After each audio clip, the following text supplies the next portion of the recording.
Hello, this is Chris Goldthorpe with ChessChessChess.com, and this is going to be a little video on the fried liver attack. This is primarily for players below 1200 who are getting started in Scholastic Chess. So, as we know, in Scholastic Chess, a lot of the games begin with e4, e5, knight f3, knight c6. We see this constantly. 3, bishop c4 is certainly a very popular move in Scholastic Chess. So, black usually chooses one of two moves. He either plays bishop to c5, which is the Gioco Piano, which we will not be discussing here, or knight f6, which is the two knights defense, which we also won't be discussing in complete detail. Of the moves that white can choose here, he has d4, d3, and knight g5. On knight g5, both the bishop and the knight are both attacking f7. So black must do something about the threat here on f7. If black moves any piece to e7, it will be a mistake. For example, knight e7, pause the video, figure out white's best move, even though he has two obviously winning moves. If you find them both, you'll know which one is better. Okay, I hope you found bishop f7 checkmate. Okay, now if he moves the bishop out, knight takes, the queen is trapped. He'll never get away. The king can't take the knight, it's guarded by the bishop. So that would not be a good move either. Some people will go here. Do you see why? They think that they're putting a second defender on f7. But they're not. White will simply take with check. And a queen, as you know, is worth more than a knight and a bishop. So black should not trade his queen for the knight and bishop. That would be thoroughly mistaken. So queen e7, of course, also does not work. So let's not do queen e7. Of course, putting the king here is pretty silly. The knight will just go here with a fork. So there is one other move, highly complicated Wilkes-Barre variation, also known as the Traxler. We will not be discussing this here. It doesn't come up in Scholastic play very often. So we'll leave that to another time. This video is going to concern itself with what we would consider the main line, which is d5. Now, white takes here. By the way, after knight g5, Paul Carey's used to try this move. I wouldn't recommend it for now, but we'll go with the d5 move. Okay, this cuts off the bishop from f7 and of course threatens to capture the bishop. So white does not want to trade any of his bishops, especially for knights. So he takes with the pawn, creating a new threat on the knight.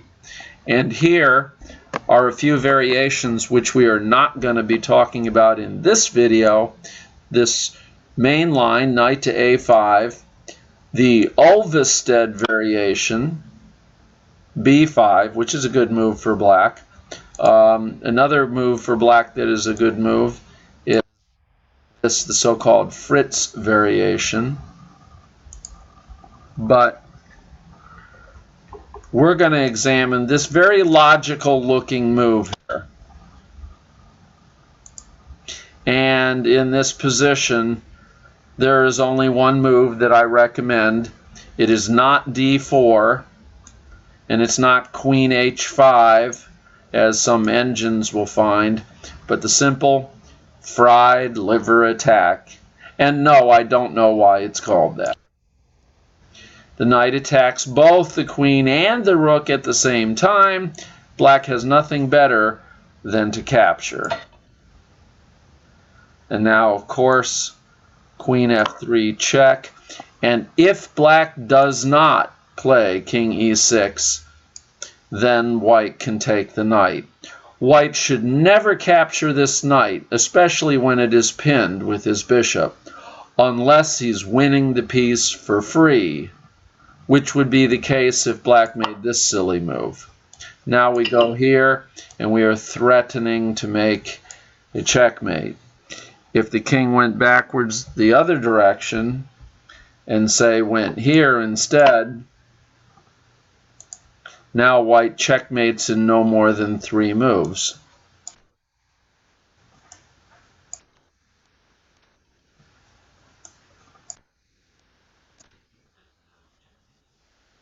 Okay, so on this queen check, the only move that makes sense for black is here.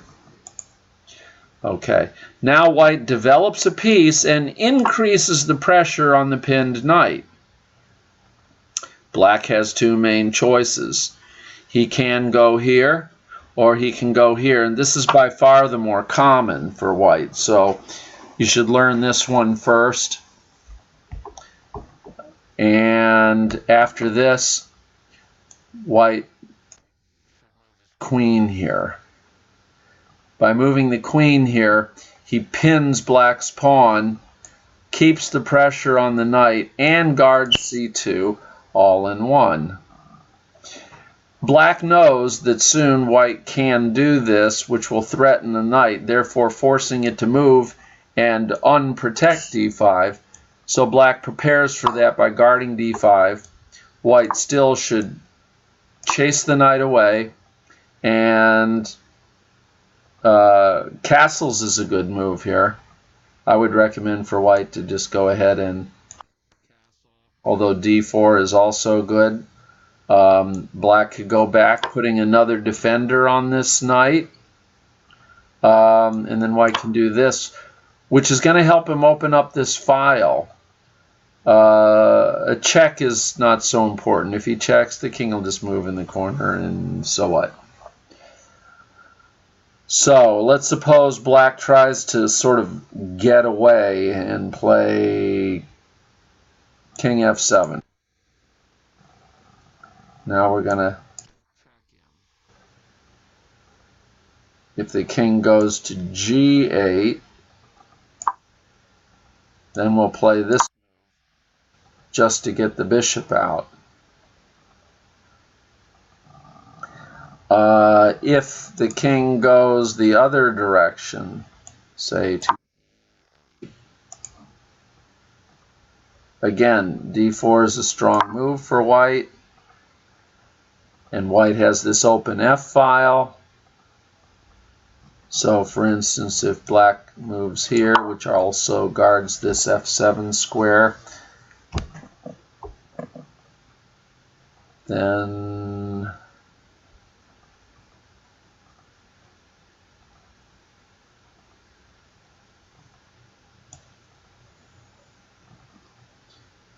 you may do this. This is a minimal advantage for white with black making all of the perfect moves. So it may leave you with the impression that this is easy to play for black. There is a risk for white. It is important that white not trade off a lot of pieces after this move. After knight takes, king takes, and the queen checks, then king goes here. A terrible mistake would be to capture this knight with the queen or the bishop, resulting in a complete liquidation. But white has to remember he's still down a whole piece for a pawn. And now it's good for black to have his king out here. So that would be pretty foolish of white to try to do this. Like I said, don't capture this knight unless you're winning a knight. So let's look at some of another line here. After knight c3, one of the other moves that black can play is to move his knight back like this. And in this case, again, I would recommend for white to play d4. If white were to take this pawn, you guessed it, queen e4 check, the king would pretty much have to go here, because if he goes here, he does not cut off the queen from d5, this square, by going there like he would if he did this. He also, though, is further from the knight. White has 3 attackers on this knight. Black has only 2 defenders. So white is certainly going to take the knight. And black should play bishop e6. If instead he were to take this way, then white takes back with this check, and this is very, very dangerous for black. In fact, I think he has to take the bishop. Let's see, what else could he do? If he goes here, well, let's see. He can go check. If the king goes to e7, then queen e5.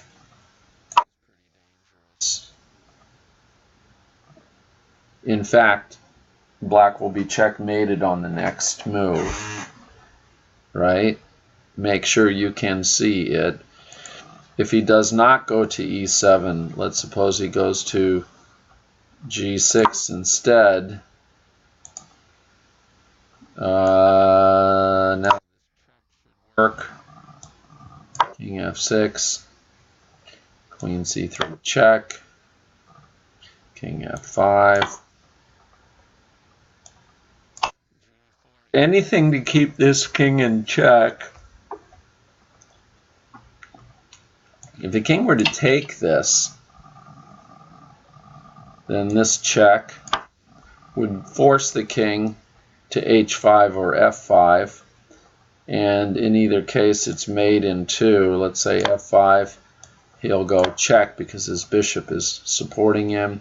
The king has no alternative but to go here, and now not here, which allows queen takes queen, but queen.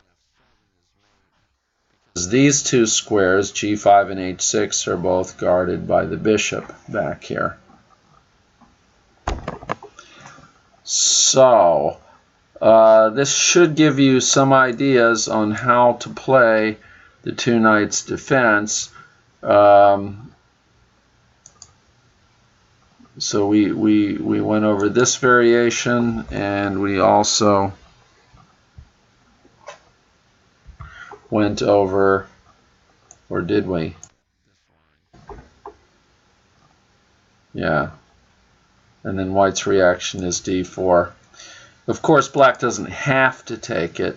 So if we want to see what if black really makes a best move, he could guard it like this. And then white would likely take anyway because he wants to open lines against the king. Queen e8. White castles. Queen f7.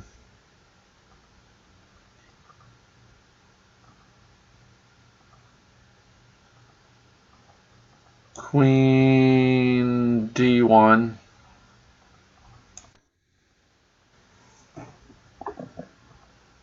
King d. The knight is still guarded 1, 2, 3 times, but it's also still pinned. e6 check, forcing something on this square, else black loses a lot, so he takes with. Now we attack the queen with the rook. Queen goes to f5. And now white can play the queen again.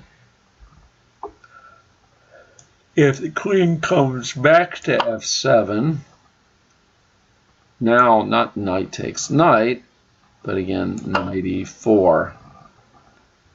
The king tries to go away. We will attack. Then he'll have to do something with his knight. You could try.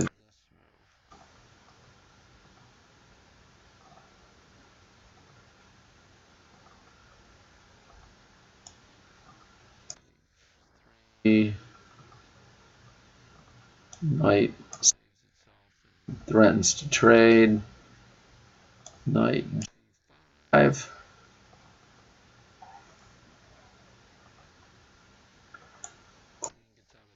Way.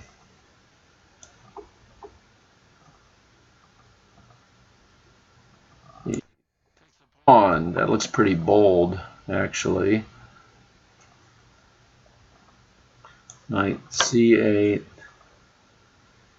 Knight e4, threatening the queen. Queen f7, unthreatening. If he moves his pawn here, the bishop is trapped. He does this. Black lets the rook free and guards the bishop at the same time. And still, this is better for white. For example, knight g5.